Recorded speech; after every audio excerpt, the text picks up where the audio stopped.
Hébreux 11, à partir du verset 17. Est-ce qu'on a trouvé? Est-ce que tu as trouvé? Hébreux 11, c'est dans le Nouveau Testament. C'est quand le Nouveau Testament veut déjà finir là vers la fin. Hébreux 11, verset 17. C'est par la foi qu'Abraham offrit Isaac.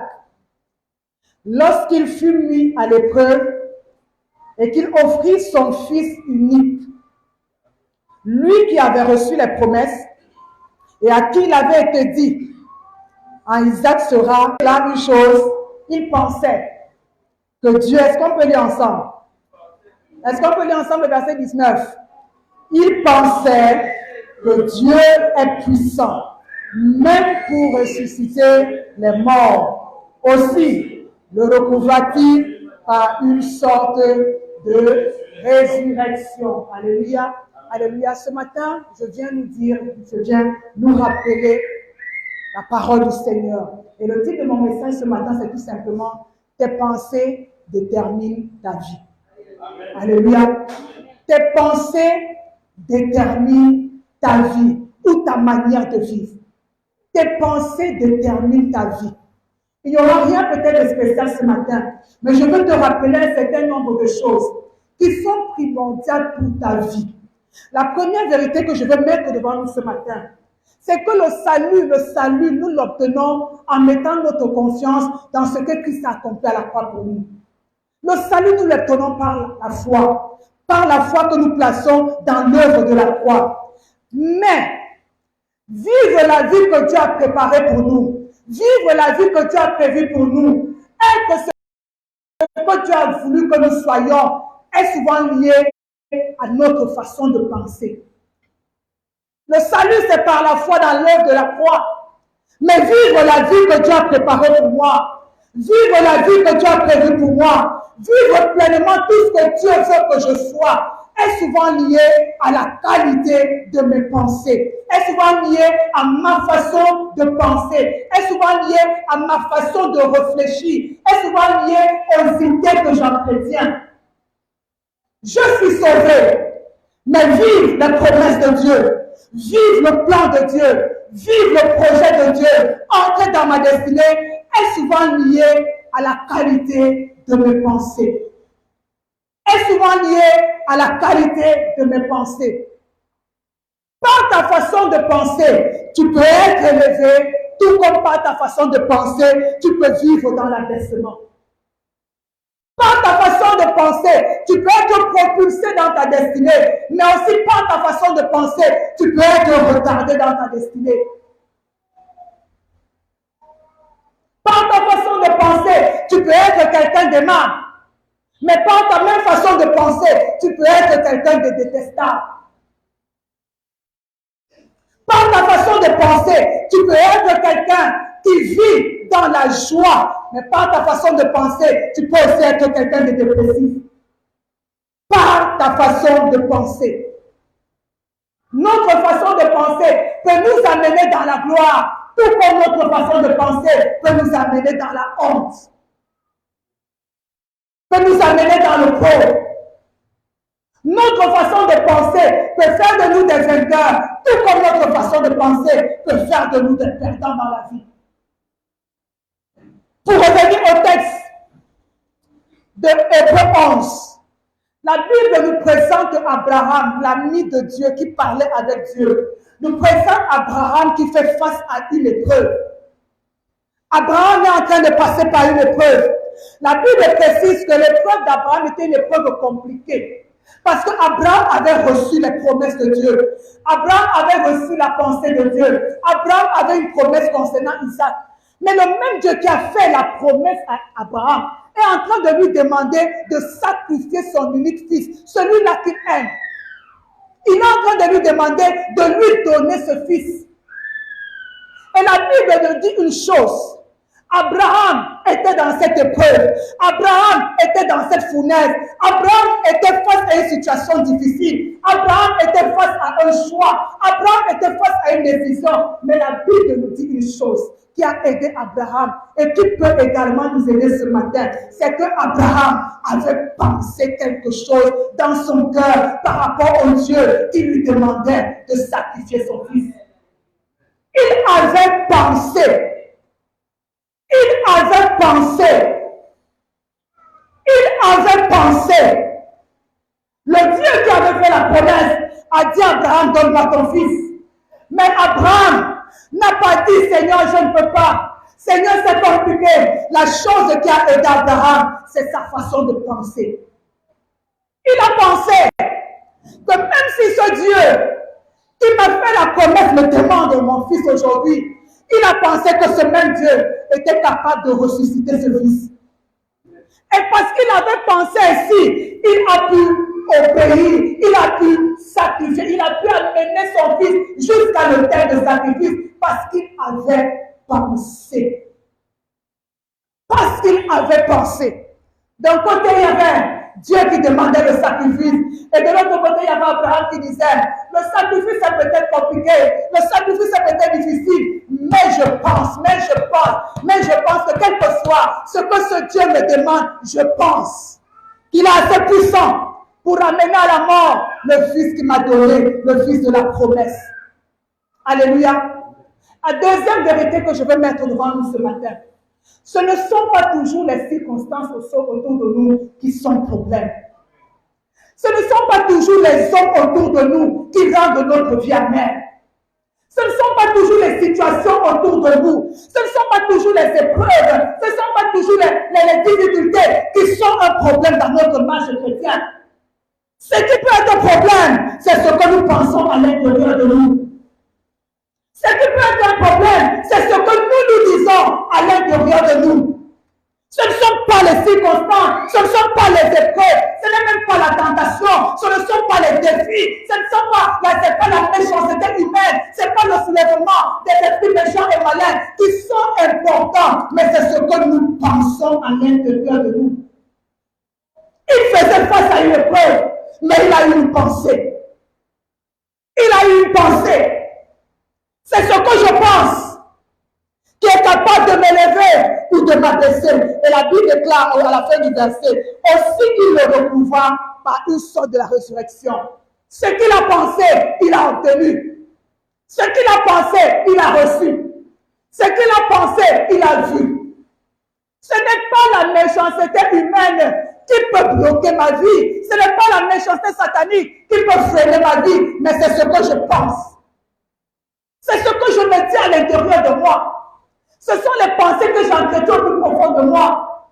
Ce n'est pas le mari qui peut m'empêcher de percer dans la vie. Ce n'est pas mon nom au village qui peut m'empêcher de percer dans la vie. Ce n'est pas les circonstances économiques qui peuvent m'empêcher de percer dans la vie, mais c'est ce que je pense. Alléluia. C'est ce que je pense au plus profond de moi. Ce sont les pensées que j'entretiens au plus profond de moi. C'est ce que je pense. Alléluia. Il y a 12 espions qui avaient été envoyés pour explorer Canaan. Et ça, je voudrais vraiment que tu notes cela. Parce que pendant que moi, je préparais le message, quelque chose qui m'a fait peur. Et ça rejoint un peu ce qu'on est en train de voir ces derniers temps. La Bible déclare que quand Dieu est venu sauver Israël de la maison de Pharaon, il a fait une promesse. Il a dit, je vous délivrerai de la maison de servitude et je vous amènerai à Canaan. Ils sont aux portes de Canaan. Et Moïse les envoie explorer Canaan.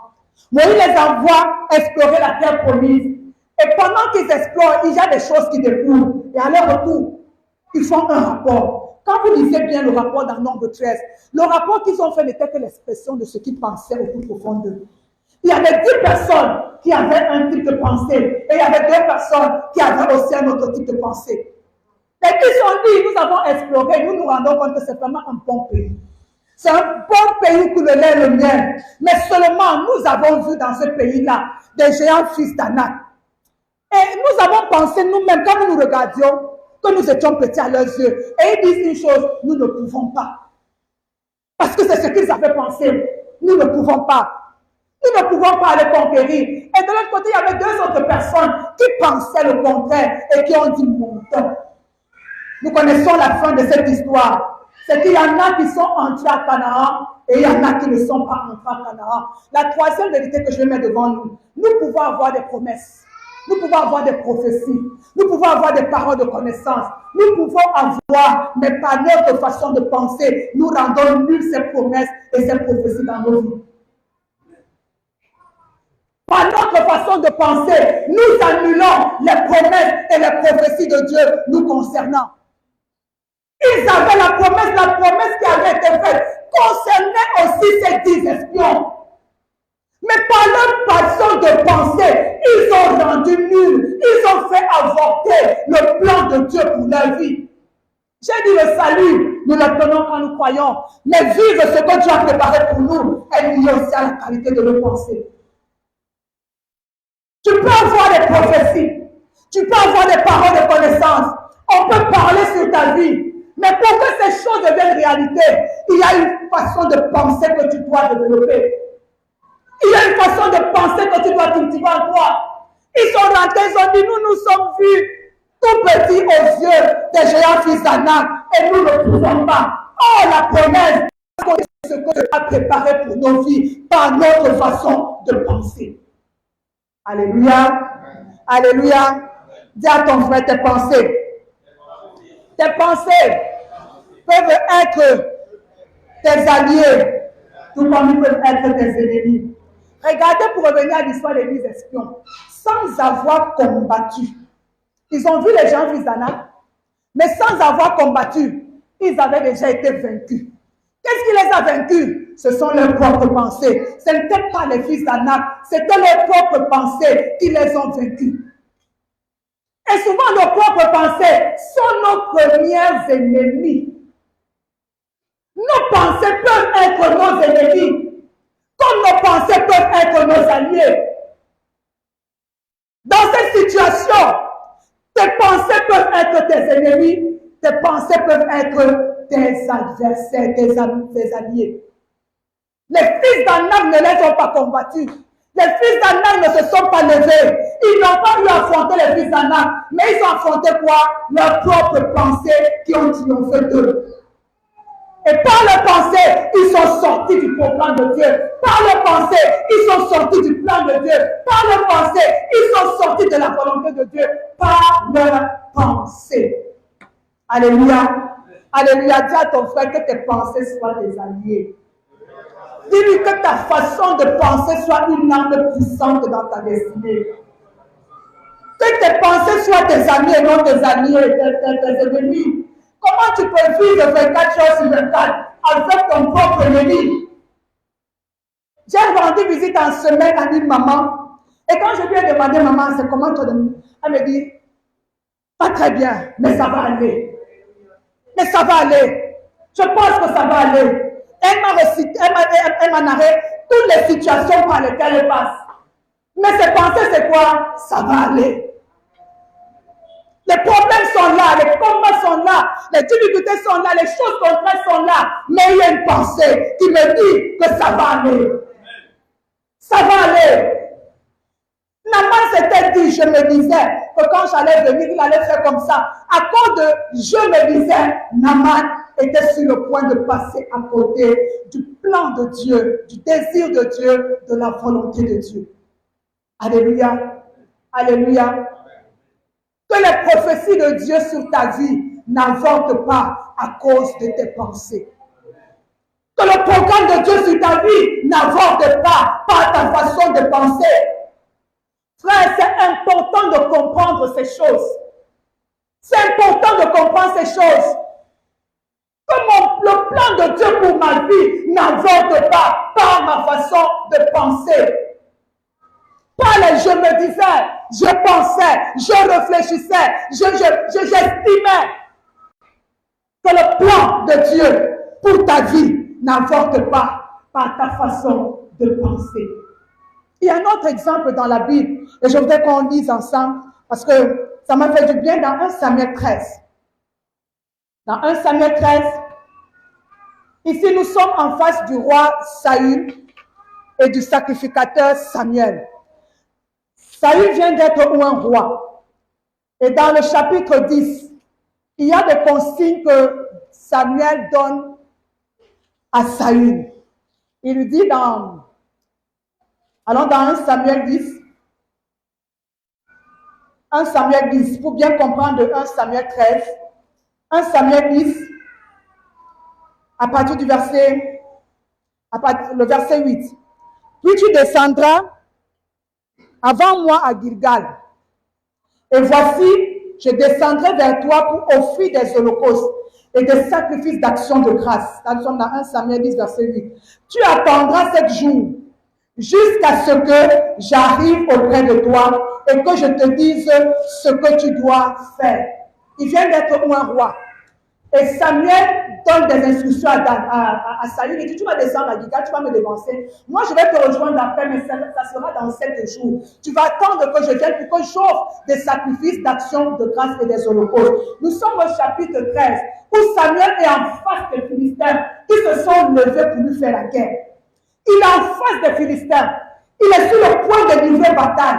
Et la Bible nous dit que les Philistins étaient puissamment armés. Les Philistins étaient puissamment armés et ils étaient en grand nombre par rapport à l'armée d'Israël. Et la Bible déclare que quand les soldats qui sont autour de Saül ont commencé à voir le déploiement de l'armée des Philistins, leurs chars, leurs fusils, leurs armées, leurs nœuds, la Bible déclare qu'ils ont commencé à prendre la fuite. Et beaucoup ont abandonné Saül. Et pendant ce moment, la Bible nous dit que Saül, verset 8, il attendit 7 jours, selon le terme fixé par Samuel. Mais Samuel n'arrivait pas à Gilgal et le peuple se dispersait loin de Saül. Il attendit 7 jours, comme Saül lui avait demandé. Il attendit 7 jours. Et pendant qu'il attendait, le peuple était en train de se disperser. Et au bout de 7 jours, les hommes, les soldats ont abandonné Saül. Et qu'est-ce que Saül a fait?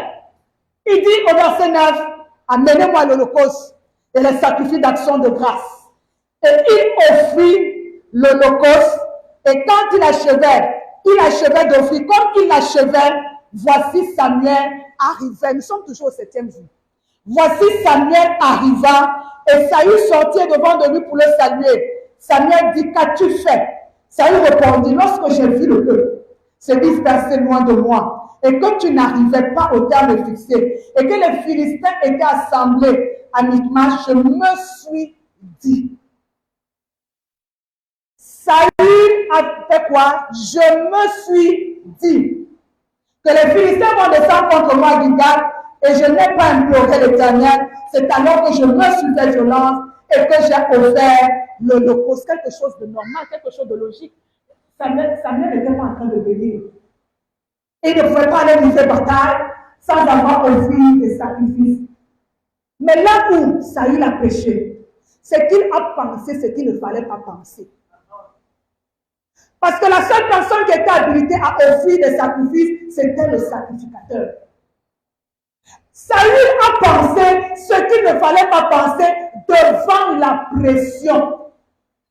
Et parfois, la pression nous amène à développer un type de pensée qui nous fera sortir du plan de Dieu pour nos vies.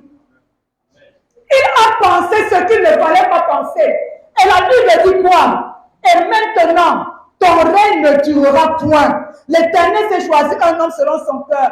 Par notre façon de penser, nous pouvons vivre en deçà de ce que Dieu a préparé pour nous. Le règne de Samuel a été écouté parce qu'il s'était dit.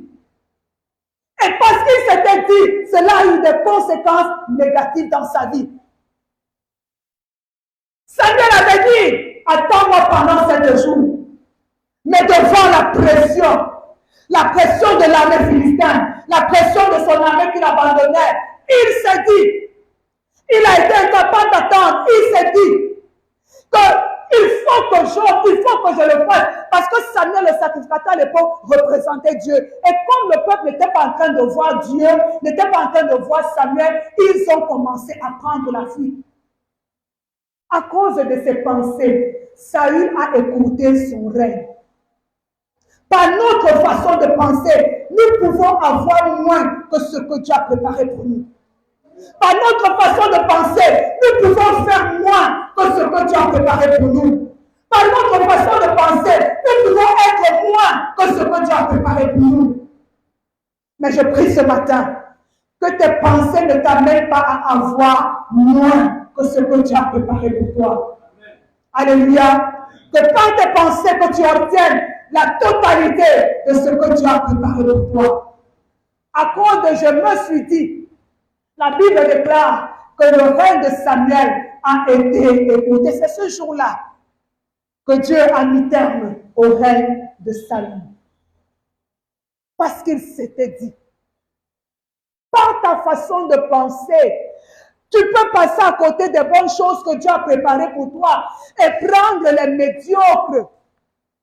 Par ta façon de penser, tu vas te contenter de ce que Dieu n'a pas préparé pour toi. Par ta façon de penser. Je ne sais pas combien d'années Saül allait faire sur le trône d'Israël, mais la Bible déclare que ce jour-là, parce qu'il avait pensé, et comme il avait pensé, il a agi et son règne a été écourté. Qu'il n'en soit pas de même pour nous dans le nom de Jésus. Dis à ton frère qu'il n'en soit pas de même pour toi. Dis qu'il n'en soit pas de même pour toi. Qu'il n'en soit pas de même pour toi dans le nom de Jésus. Que ta façon de penser ce matin soit changée, soit révolutionnée pour que tu puisses entrer pleinement dans ce que le Seigneur a préparé pour toi. Parce que tes pensées peuvent produire soit la mort, soit la vie. Amen. Par tes pensées, les pensées de Saül ont produit la mort. Mais les pensées d'Abraham ont produit la vie. Les pensées d'Abraham ont produit la vie. Les pensées de Josué et Caleb ont produit la vie. Ont produit la vie. Eux, ils sont entrés à Canaan, mais les 10 autres sont morts dans le désert parce qu'ils avaient pensé qu'ils ne pouvaient pas. Parce qu'ils avaient pensé que c'était compliqué. Parce qu'ils avaient pensé que c'était impossible. Parce qu'ils avaient pensé qu'ils n'arriveraient pas. Ce que tu penses influe sur ton comportement. Ce que tu penses influe sur tes circonstances. Ce que tu penses influe sur tes attitudes. Ce que tu fais, nous sommes le reflet de ce que nous pensons. Nous sommes le reflet des pensées que nous entretenons dans nos cœurs. Nous sommes le reflet des idées que nous entretenons au plus profond de nous. Mes pensées m'amènent là où elles veulent m'amener. Les pensées donnent une direction. Et les pensées nous amènent à faire des choix. Parce qu'il avait pensé que Saül était en train de tarder, la Bible déclare qu'il a offert un sacrifice. Alléluia. Alléluia. Dis à ton frère, change ta façon de penser ce matin. La Bible déclare dans Proverbe 23, le verset 7. 23, le verset 7. Ça, c'est la nouvelle seconde révisée. La Bible dit, il est tel que sont les arrière-pensées de son âme. Il est tel que sont les arrière-pensées de son âme. Ce qu'il est là, c'est ce que ses pensées sont au plus profond de lui. Ce qu'il est là, c'est ce que ses pensées sont au plus profond de lui. Il est tel que sont les arrière-pensées de son âme. Tes pensées influent sur ce que tu es. Tes pensées influent sur tes attitudes, sur ton comportement. Tes pensées influent sur tes actions. C'est la raison pour laquelle il est important de veiller sur ses pensées. Il est important de veiller sur la qualité de ses pensées. Il est important. Quelles sont les pensées que j'ai quand je fais face à des défis? Quelles sont les pensées que j'ai quand je fais face à la pression du monde? Quelles sont les pensées que j'ai quand je fais face à certains challenges? Quelles sont les pensées que j'ai? Quelles sont les pensées que j'ai? Est-ce que ce sont les pensées de vie? Est-ce que ce sont les pensées de victoire? Est-ce que ce sont les pensées de victoire? Ou bien ce sont les pensées d'échec? Ou ce sont les pensées de peur? Ou ce sont les pensées de défaite? Quelles sont les pensées que j'ai? Alléluia. Quelles sont les pensées que j'entretiens? Mes pensées peuvent m'élever, tout comme elles peuvent me rabaisser. Alléluia. Mes pensées peuvent m'élever. Et si je veux m'élever, il faut que je change ma façon de penser. Si je veux m'élever, il faut que je change ma façon de penser. Il y a des chercheurs qui ont trouvé que l'homme en moyenne par jour a 60 000 pensées. Par jour, il a 60 000 pensées. C'est-à-dire que ça se bouscule dans notre esprit là.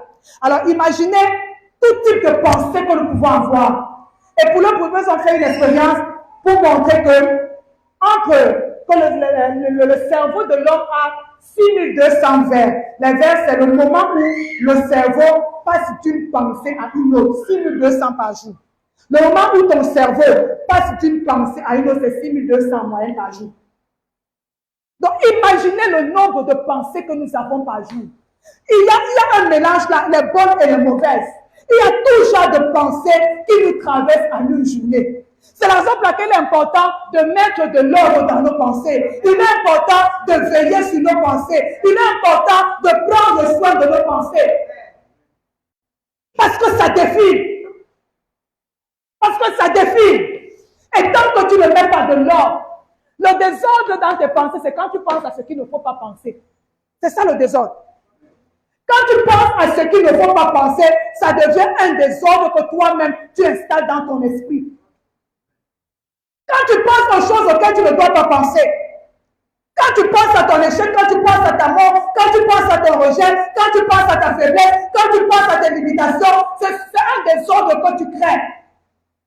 Parce que celui qui est en nous, je le dis pourquoi? Parce que celui qui est en nous a une pensée qui est contraire à ceux qui sont dans le monde.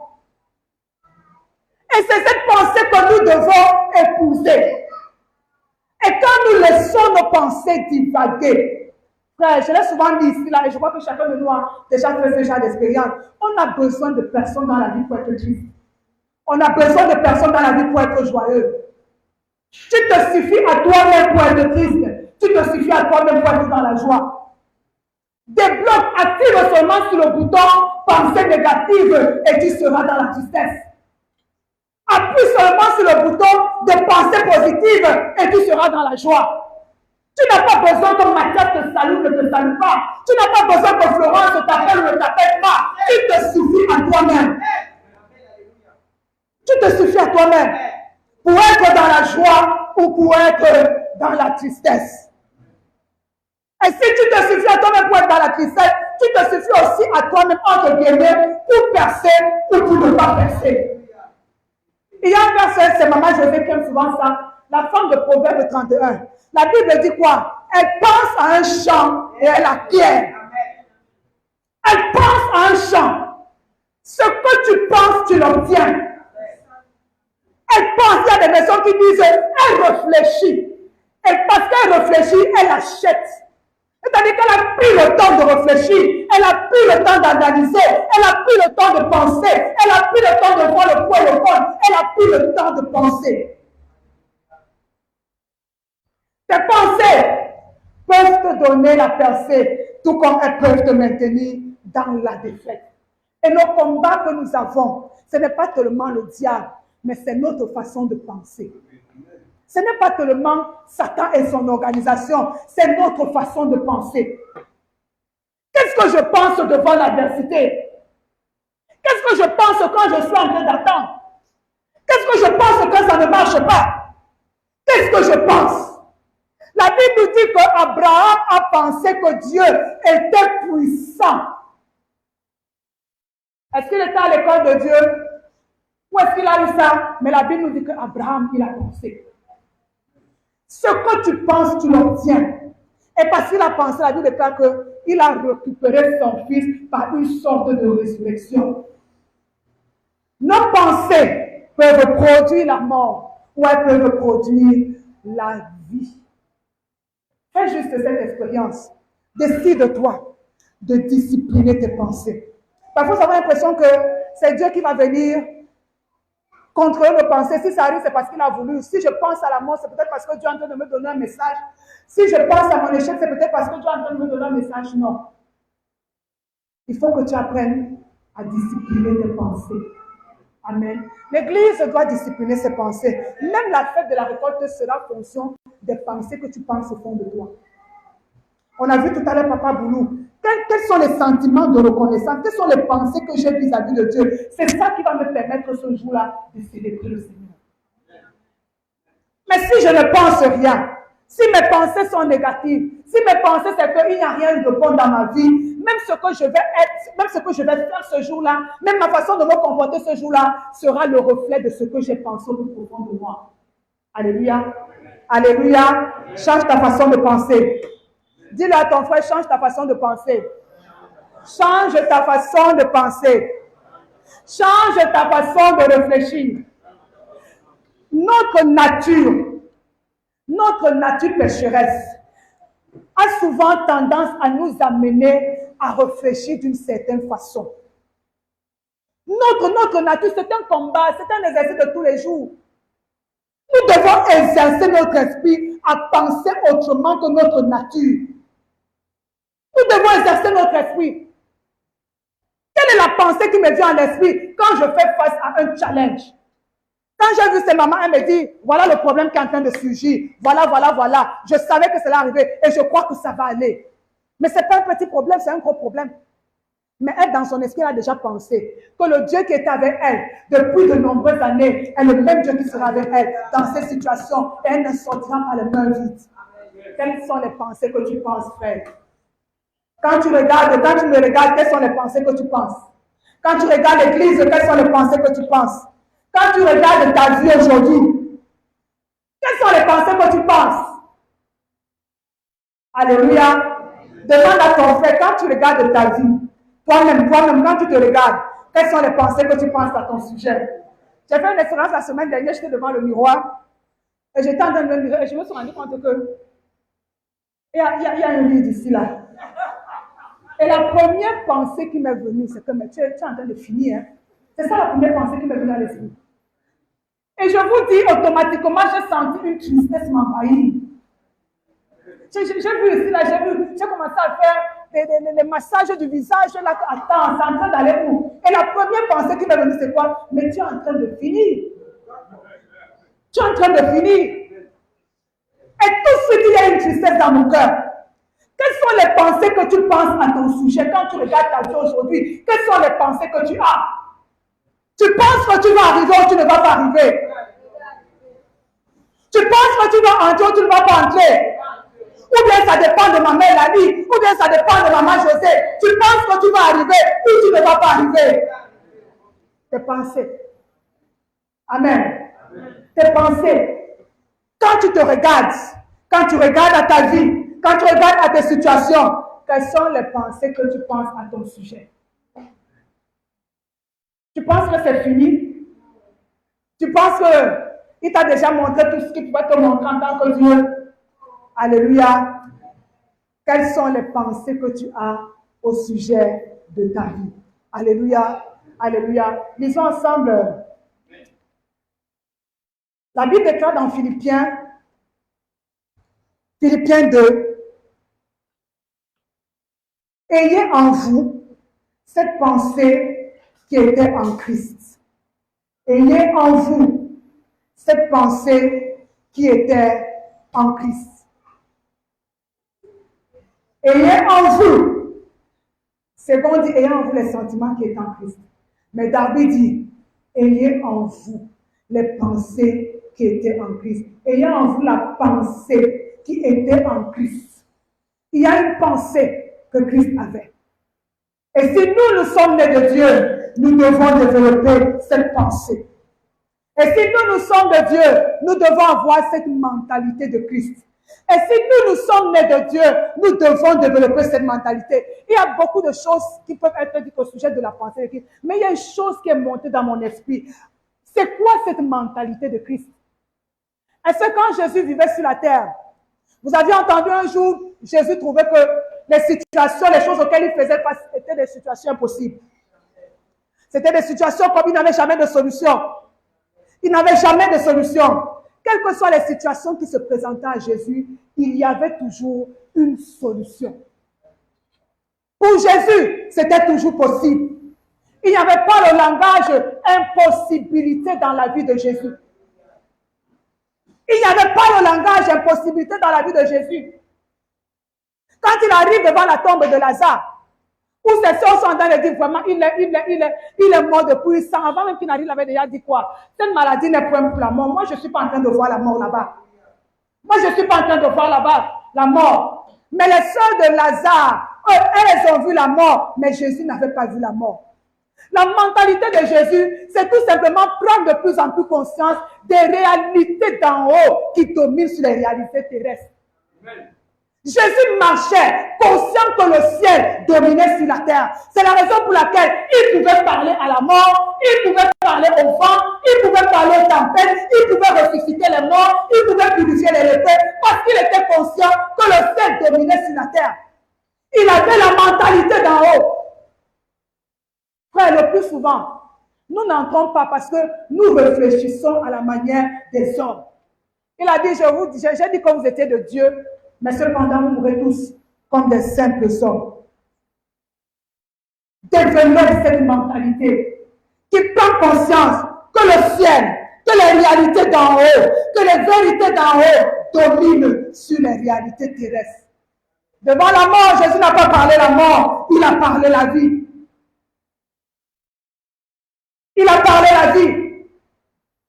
Le jour où il a prêché pendant toute la journée et que les gens étaient fatigués, c'était des milliers. La solution la plus facile, comme c'est le cas pour certains d'entre nous, je pense qu'on aurait réfléchi comme ça. Les disciples sont allés voir Jésus que papa renvoie-les, il se fait déjà tard. Ici, il n'y a rien, on ne peut rien faire pour eux. Jésus leur a dit quoi? Allez donner leur vous-même à manger. Pour lui, toute situation avait une solution. Rien n'était trop compliqué pour lui. Rien n'était trop difficile pour lui. Rien n'était trop compliqué pour lui. Alléluia. Je vais dire à quelqu'un ce matin que c'est possible dans ta situation. Je vais dire à quelqu'un ce matin, c'est possible dans ta situation. Je vais dire à quelqu'un ce matin, c'est possible dans ta situation, mais il faut que tu changes ta façon de penser. Il faut que tu changes ta façon de réfléchir.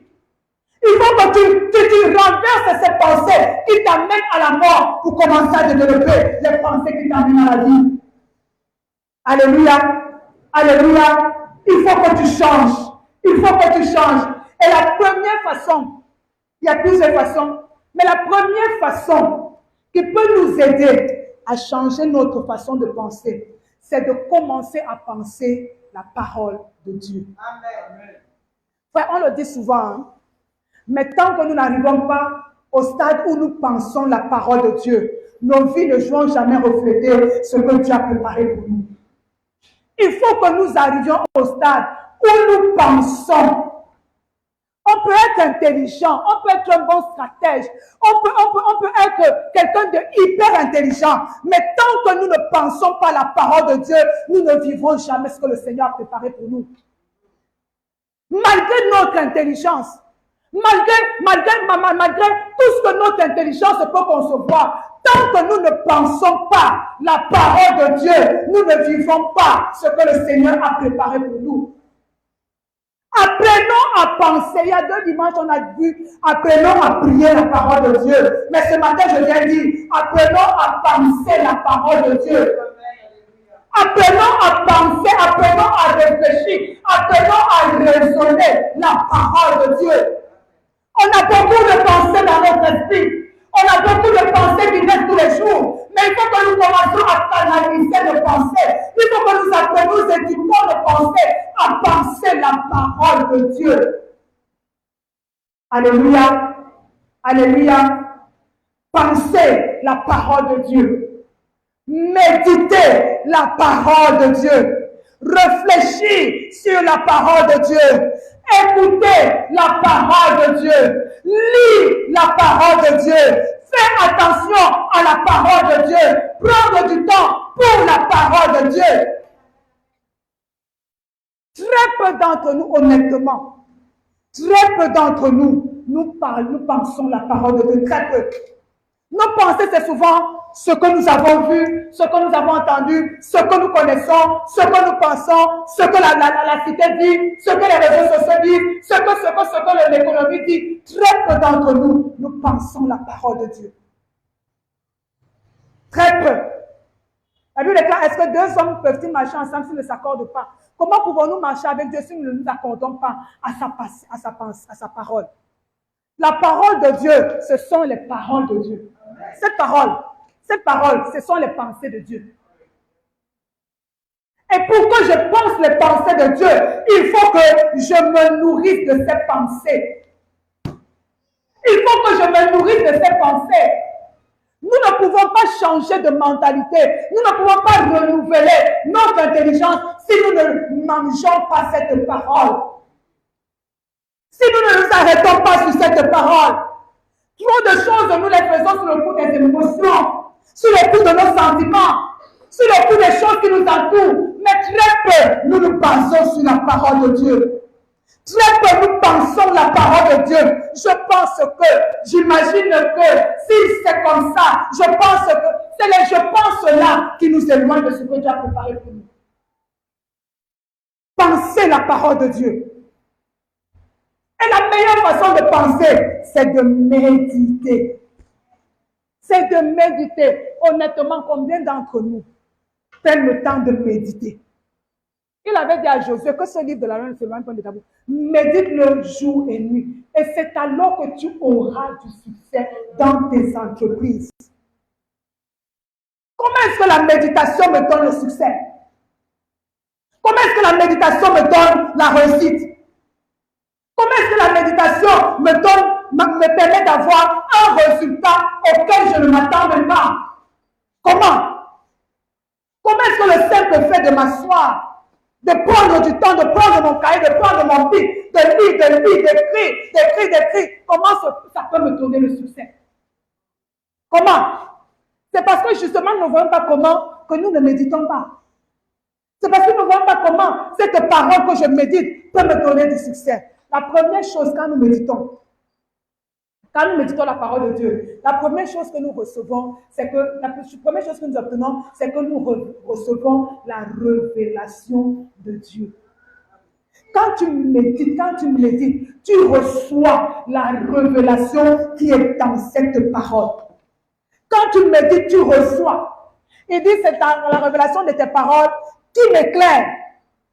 Quand tu médites, tu reçois la révélation, la pensée, le secret de Dieu dans cette parole. La deuxième chose, quand tu médites, tu reçois la vie qui est dans cette parole.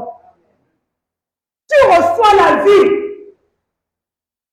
qui est dans cette parole. De la même manière que nous prions nos peurs, nous prions nos circonstances, nous prions les choses qui ne marchent pas dans nos vies. C'est comme ça que nous parlons aussi nos circonstances, nous parlons aussi nos peurs, mais nous ne parlons pas la parole de Dieu. Quand je médite la parole, frère, le téléphone ne nous a pas rendu service. Hein? Parce que le téléphone ne nous encourage pas à méditer. Ayons le téléphone, mais ayons aussi notre Bible. Ayons aussi notre Bible. Quand j'entre dans ce secret-là, que je veux parler à mon Dieu, que je veux écouter mon Dieu, je prends ma Bible, je m'assois. Et je reçois la vie parce que Dieu est dans sa parole. Je reçois la vie de Dieu dans cette parole. Quand je commence à la méditer, je reçois la révélation de Dieu qui est liée à la parole que je suis en train de lire. Et vous savez ce que la révélation donne? La révélation donne la capacité de faire ce que la parole dit. Amen. La révélation donne la force de faire ce que Dieu dit. La révélation donne la puissance de faire ce que Dieu dit. Tu es malade et tu es en train de lire le verset qui dit « Par tes maîtrises, je suis guéri. » Mon corps est en train de faire mal. Les os sont en train de te faire mal. Le dos est en train de te faire mal. Mais la parole de Dieu dit pas de mettre ici. Et pendant que tu médites, le Seigneur ouvre ton esprit et ça saute dans ton esprit que par ces maîtrises que nous sommes guéris. La force de marcher alors que le dos te fait mal. La force de te courber alors que le dos te fait mal. La force de travailler alors que le foie te fait mal. T'es communiqué quand tu reçois cette révélation. Alléluia. Alléluia. Il y a un secret. Quand je mange la parole, la vie de Dieu m'est communiquée. La force de Dieu m'est communiquée. La puissance de Dieu m'est communiquée. Pour vivre la parole. Pratiquer la parole commence par la pensée. Quand ma pensée commence à être changée, lis la parole. Médite la parole. Dis à ton frère, médite la parole. Dis église et médite la parole. Médite la parole. Et vous savez, quand nous méditons la parole, il y a une chose qui se produit. C'est que nous restons dans la vérité. Frère, nous restons dans la vérité. Laissons les raisonnements humains, laissons les pensées humaines. Quand tu médites la parole, tu restes dans la vérité. La Bible déclare que le père du mensonge, il n'y a point de vérité en lui. Même quand tu dis la vérité, ça passe pour mensonge, parce qu'il n'a pas de vérité. Mais toi, tu vas triompher de la vérité comment? Quand tu médites cette parole. La parole de Dieu te maintient dans la vérité. Et quand tu es dans la vérité, qu'est-ce qui se passe? Tu es en accord avec le ciel. Tu es en accord avec le ciel. Tu agis en accord avec le ciel parce que tu es dans la vérité. Tu opères en accord avec le ciel parce que tu es dans la vérité. Frère, nous sommes à un stade où nous essayons de fabriquer nos vies. Nous essayons de fabriquer les circonstances par lesquelles nous passons. Nous essayons de nous débrouiller dans la vie. Mais il y a un principe que Dieu a donné à Josué. Que ce livre ne s'éloigne point. Médite le jour et nuit. C'est alors que tu auras du succès.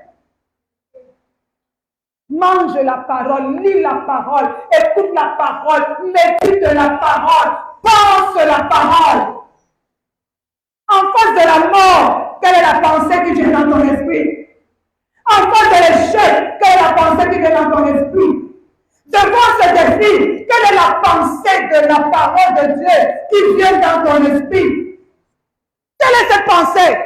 Quand tu as la pensée de Dieu, tu es sûr d'une chose, c'est que la pensée de Dieu qui domine sur toute chose a déjà dominé sur cette situation. Mais quand ce sont tes propres pensées, tu vas te battre. Tu vas te battre. Quelle est la pensée qui te vient à l'esprit? Alléluia. Alléluia. Dis à ton frère, pense la parole de Dieu. Frère, même pour la percée financière, pensons la parole de Dieu. Alléluia. Pensons la parole de Dieu. Le manque n'est pas une condamnation. La pauvreté n'est pas une condamnation. Pense la parole de Dieu. Alléluia. Alléluia. Devant cette impossibilité, pense la parole de Dieu. Pense la parole de Dieu. Et plus tu penses la parole de Dieu, plus tes pensées s'adaptent à la parole de Dieu.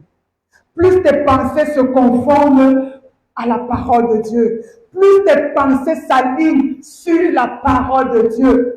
Frère, nous marchons avec Dieu, mais chacun de nous marche avec sa vision, avec sa pensée. C'est la raison pour laquelle notre marche est compliquée. Parce que chacun de nous a sa pensée. Parce que chacun de nous a ses idées. Mais adaptons, conformons nos pensées à la parole de Dieu. La première chose qui surgit souvent, quelles que soient les situations par lesquelles nous pensons, ce sont les pensées de notre chair. Ce sont les premières souvent. Mais il faut que nous apprenions à discipliner nos pensées pour qu'elles deviennent les premières. Imaginez que vous saturez vos vies de la parole. Que vous saturez vos vies de la parole. Quand vous vous trouvez en face d'une situation, qu'est-ce qui sort en premier lieu? Mais quand il n'y a pas la parole, qu'est-ce qui va sortir? C'est la chair. Quand il n'y a pas la parole, c'est la chair. C'est les émotions, c'est la colère, c'est la tristesse, c'est l'abattement, c'est le découragement. Mais quand ma vie est remplie de la parole, Quand ma vie est saturée de la parole, la première chose qui sortira, c'est la parole. Et souvent, nous avons du mal à libérer la parole, à penser la parole, parce qu'elle n'est pas d'abord entrée. C'est ce qui entre qui sort. Si ça n'entre pas, ça ne peut pas sortir. La Bible déclare que c'est de l'abondance du cœur que la bouche parle. Si la parole n'entre pas, elle ne peut pas sortir. C'est autre chose qui sortira.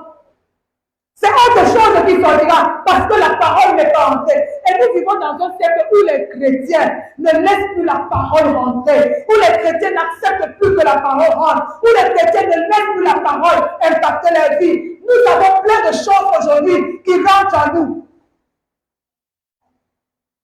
Laisse la parole entrer. Alléluia. Quand la parole va entrer, quel ennemi va se lever, tu vas lui dire petit.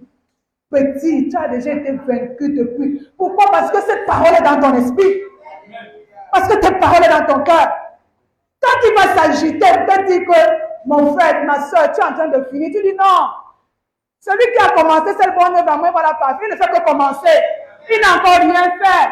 Il ne fait que commencer. Mais s'il n'y a pas cette parole en toi, tu vas rester devant ton miroir toute la journée et commencer à pleurer, ressasser. Regarde toutes les opportunités que j'ai perdues. Aujourd'hui, j'ai aussi la peut-être si j'avais fait cette opportunité, la vie ne m'aurait pas entré dans cette condition. Frère, tu dis à ton miroir, ton image, là, tu lui dis la parole de Dieu. Celui qui a commencé cette bonne œuvre dans ma vie, il est le Dieu qui achève ce qu'il commence. Il a des projets de paix et non de malheur. Je ne mourrai pas sans avoir accompli pleinement ma destinée. Tu dis ça. Tu dis ça. Mais tant que la parole n'est pas dans ton cœur, ce sont les jérémiades qui vont sortir. Ce sont les jérémiades qui vont sortir. Et les plaintes et les jérémiades nous amènent à vivre une vie en dessous de ce que Dieu a préparé pour nous. Les plaintes et les jérémiades nous amènent à avoir des pensées qui sont opposées à la volonté de Dieu pour nos vies. Amen. Remplis ta vie de la parole de Dieu. Dis-le à ton frère. Remplis ta vie de la parole. Amen. Il y a des réactions que nous avons souvent. Parfois, nous sommes surpris. Mais c'est tout simplement parce qu'il n'y avait pas eu la parole dans nos cœurs. Tout simplement parce qu'il n'y avait pas eu la parole. La parole dans nos cœurs transforme. Laissons la parole. Laissons ce que la société dit de côté. Laissons ce que les circonstances disent. Laissons ce que l'âge dit. Laissons ce que l'économie dit. Pensons la parole de Dieu. Isaac a prospéré en plein désert. Il a prospéré en plein désert. Il a eu une personne en plein désert. Si Isaac qui avait une tête et 4 membres comme nous a prospéré en plein désert, pourquoi nous qui avons le Saint-Esprit, nous ne pouvons pas aussi prospérer? Nous ne pouvons pas aussi percer. Alléluia. Alléluia. L'ennemi s'élèvera. Les tempêtes se déchaîneront. Les vents souffleront. Mais je resterai inébranlable parce que j'ai la pensée de Dieu. Alléluia. Ceux qui ont la pensée de Dieu, la Bible déclare à celui qui est ferme dans ses sentiments, tu assures la paix. Il y a des pensées qui disent à celui qui est ferme dans son état d'esprit. Celui qui est ferme dans ses sentiments, pas celui qui vacille en fonction des circonstances. Aujourd'hui, on m'a béni avec 10 000, je suis dans la joie. Aujourd'hui, quelqu'un m'a fait un Noël, je suis dans la joie. Aujourd'hui, quelqu'un m'a fait du bien, je suis dans la joie. Demain, personne ne m'a fait du bien. Personne ne m'a appelé, je suis dans la tristesse. Celui qui est stable dans ses sentiments ne vit pas dans la paix. Et forcément, ses pensées ne peuvent pas être en accord avec la pensée de Dieu. Amen. Celui qui est ferme. Qu'est-ce qui nous permet d'avoir des pensées fermes, des sentiments fermes? C'est la parole de Dieu. C'est la parole de Dieu. Frère, laissons ce que nous connaissons. Laissons ce que nous connaissons. Il y a quelque part, Jésus se plaignait. Qu'est-ce qu'il reprochait aux pharisiens? C'était que les pharisiens avaient abandonné la parole pour s'attacher aux traditions des hommes. C'était ça le problème des pharisiens. Ils avaient délaissé la parole pour s'attacher aux traditions des hommes. Laissons les traditions et attachons-nous à la parole de Dieu. Nous connaissons nos traditions. Au début de ma foi, je ne pratiquais pas souvent ça. Il y a des choses qu'on nous disait souvent. La nuit, il ne faut pas balayer la maison.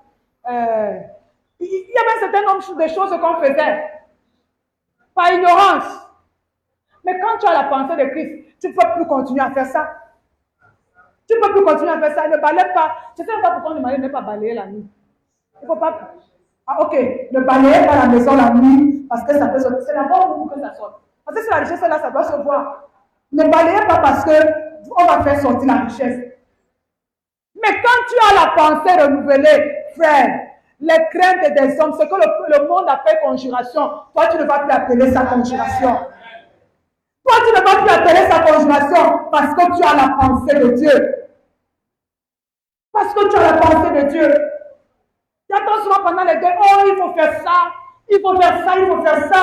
Dieu ne refuse pas ça. Dieu n'est pas contre ça, frère. Quand tu as la pensée de Dieu, il y a des choses que tu ne peux plus faire.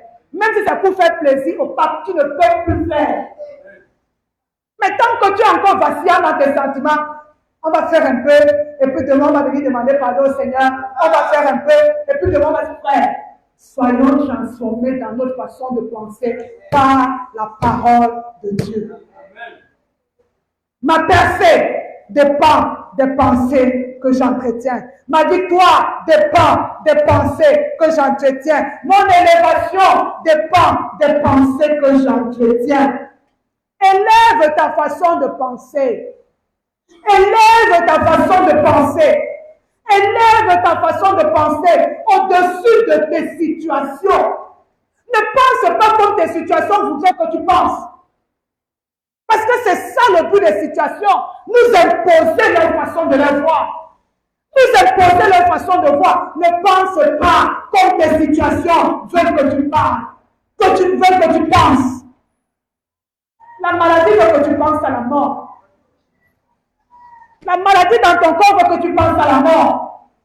Le rejet que tu subis veut que tu penses à ta faim, à ta destruction. Mais ne pense pas ainsi. Alléluia. Ne pense pas ainsi. On va terminer en lisant Philippiens 4. Je vous encourage à aller reciter ce verset. Depuis quelque temps, je m'exerce à reciter ça. Comment commence le verset que je veux qu'on lise ensemble? Philippiens 4. Comment? Philippiens 4, verset 8. Est-ce que quelqu'un peut reciter ça? Va-tu écrire ça chez toi? Tu écris ça, tu mets ça même au chevet de ton lit.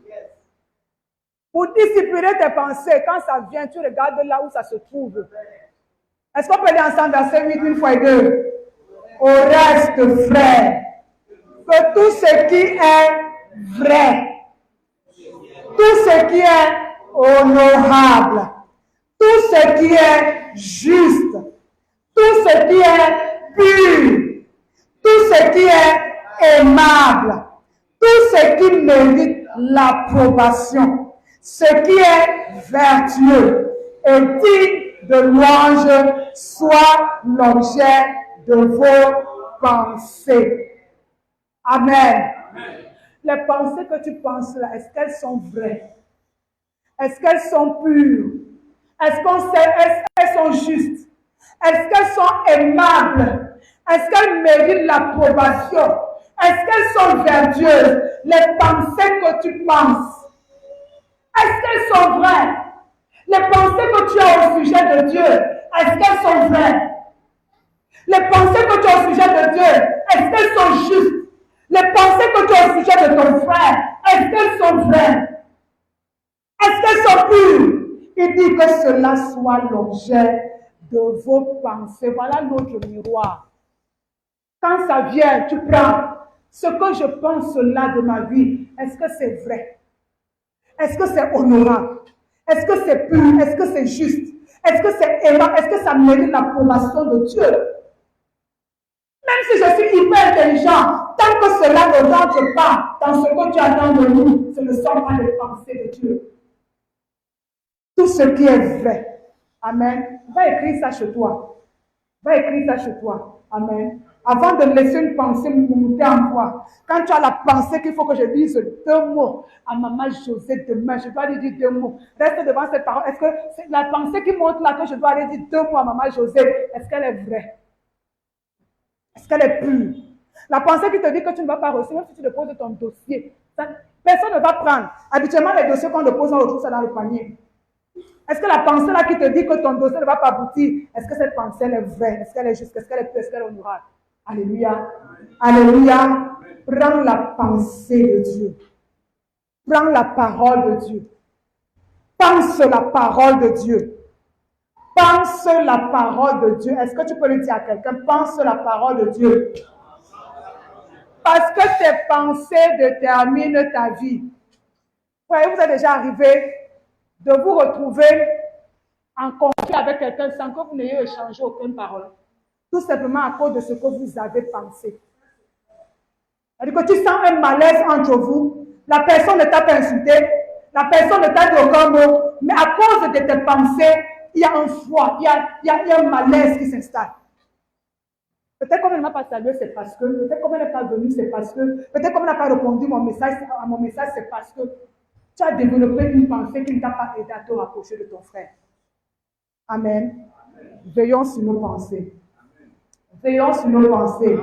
Dis à ton frère, veille sur tes pensées. Dis à ton frère, veille sur tes pensées. Dis à ton frère, pense la parole de Dieu. Pense la parole de Dieu. Non seulement prie, mais pense aussi la parole de Dieu. Amen. Est-ce qu'on peut se mettre debout? On va se mettre debout. Et tu vas vraiment recommander la parole de Dieu.